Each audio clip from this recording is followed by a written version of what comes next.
Jadransko brodogradilište AD Bijela, nas Bijeljane posebno to interesuje. Ko što sam već kazao u promotivnom spotu, brodogradilište osnovano davne 1927. godine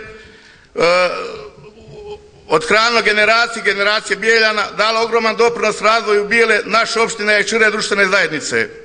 Kroz istoriju brodogradilišta bilo je teških trenutaka i težih nego što su ovi sada, ali su uvijek mudri ljudi iz naše opštine i šire zajednice našli način da pomognu brodogradilištu da mu se vrati stari sjaj. Danas su tu neki drugi ljudi, a vjerovatno i neki drugi interesi. Što je današnja stvarnost poslije nekoliko neuspjelih tendera za brodogradilište? Evo čitam po novinama, uvodi se neka kategorija programiranog stečaja. Bojim se da je to programirano timačina. Moram još jednom istaći da se radnici brodogradilišta, Bijeljani, naša opština moraju izboriti da se pitaju jednoj takvoj privatizaciji da ne bi prošla kao privatizacija širom Crne Gore.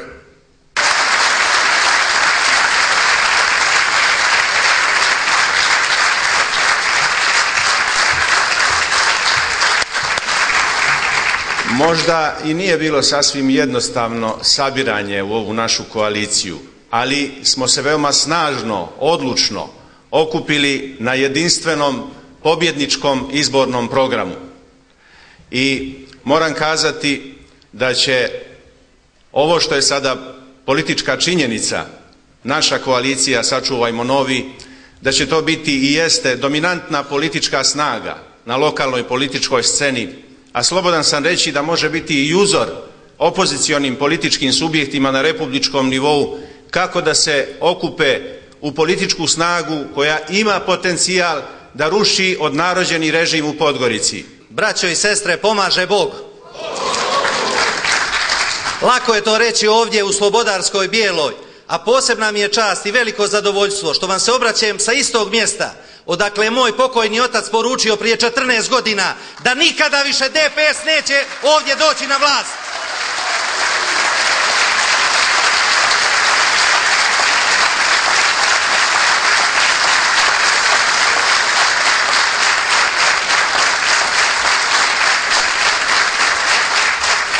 Danas smo svi skupa na tom istom časnom putu. Još ću se malo osvrnuti na pokojnog oca, milo bi mu bilo, a čuje me sigurno zgora. Odavde je on iz ove naše Bijele pošao i u penziju, kao direktor osnovne škole. Šta bi sada rekao da je živ? U istorijama osnovne škole piše da su Srbi zločinci. Zlikovci koji su 90. godina ne znam ni ja šta radili. U ostalim udžbenicima više se i ne zovu za srpski jezik i književnost, nego se zovu crnogorski, srpski, bosanski, hrvatski, ne znam već koji jezik. Govore, istjerali su nam Zmaja, Desanku, Dobricu Erića, Branka Miljkovića, Aleksu Šantića i da ne nabrajam koga još. Vrše nad nama kulturni genocid. Da li da im to dozvolimo? Non pasaran, odavde iz Bijele im poručujemo, neće moći.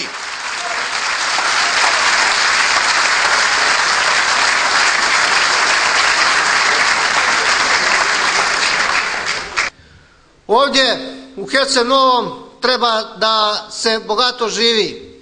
Pod Orijenom ovdje je Bogom dano za lijep i bogat život, a ono što nam treba nam još da 14. izaberemo poštene i čestite ljude i dobre domaćine koji će znati i umjeti da vode Herceg Novi.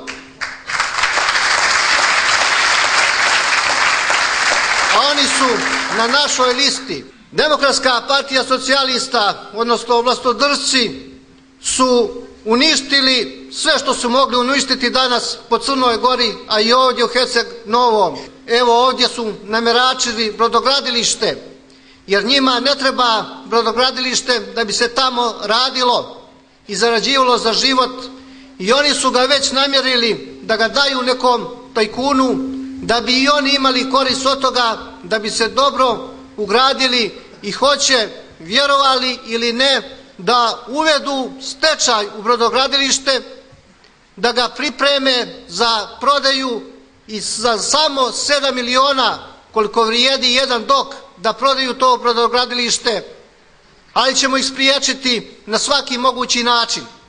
A svaki put kad taknem nogom teritoriju Herceg Novog, osjetim slobodu, osjetim toplo oko srca.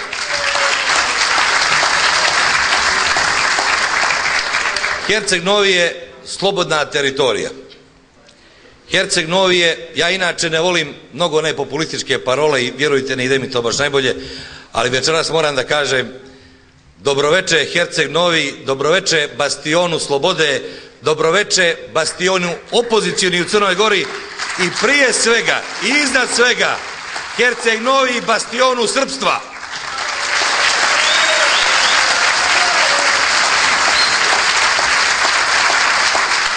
Ali vi danas ovdje branite i naše pravo da u čitavoj Crnoj Gori govorimo srpskim jezikom kao većinskim jezikom u Crnoj Gori.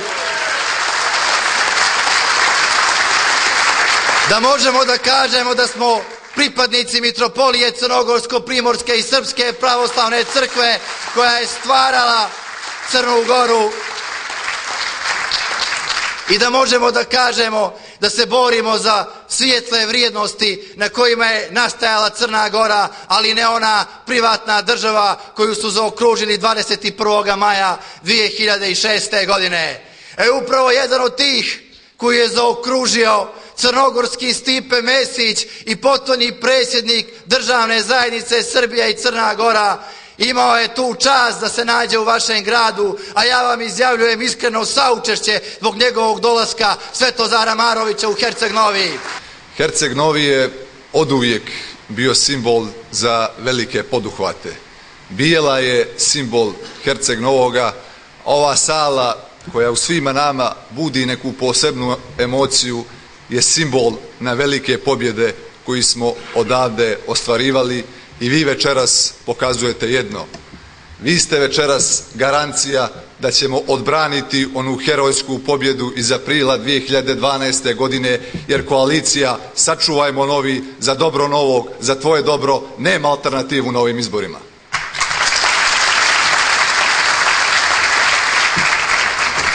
Gdje lakše i razgovjetnije večeras govoriti o ovom izbornom procesu nego u središtu Boke, u Bijeloj, koja danas gradi ovakvo intenzivno klupko naroda. Naš politički protivnik gradi svoju političku akciju gotovo isključivo na kultu ličnosti. To je izuzetno bitna značajka, izuzetno bitna činjenica koja ga politički i moralno određuje. To moramo podvući i s tim hoću da započnem ovo obraćanje vama. Mi mu suprotstavljamo sabor, savez, prirodni politički savez naroda koji ima svoje narodno ime, Boka Kotorska i Petrovićka Crna Gora. To je dakle narodno ime toga političkog saveza koji vam ovdje predstavljamo. Ja sam u Bijelu na ovaj skup došao direktno iz Centra bezbjednosti. Išao sam da ih upozorim, da zaustave kriminalce u Herceg Novom, da ostave naše aktiviste na miru, da slobodno idemo na ove izbore. I oni znaju, ukoliko ih ne zaustave, da će imati gadnih problema sa svima nama iz koalicije. Da ćemo izaći na proteste ukoliko ne zaustave kriminalce u Herceg Novom s crnim džipovima.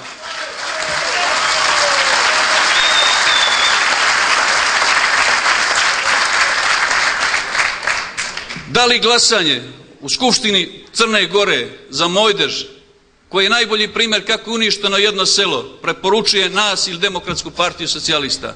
Predložili smo i dobili većinu da 1,5 miliona eura se opredijeli za Mojdež. Demokratska partija socijalista je glasala protiv. Poslanik i nosilac liste Demokratske partije Slobodan Radović Krušo je glasao protiv 1,5 miliona eura za Mojdež. Da li to preporučuje nas ili njih?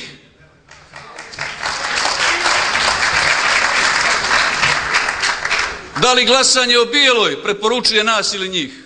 Da li je moguće da oni toliko nemaju srca niti osjećaja da su pripadnici ovoga grada i da treba da rade za dobro ovog grada, a ne za dobro Podgorice i tajkuna iz Podgorice? I na kraju, ja sam siguran da ćemo pobijediti Demokratsku partiju socijalista, ali oni trojanski konji s početka priče, to je opasnost. Ima jedna poslovica koja kaže: laži su bezbolne dok se ne pokažu posljedice. Da se te posljedice ne bi pokazale, Svaki glas koaliciji sačuvajmo Novi za dobro Novog.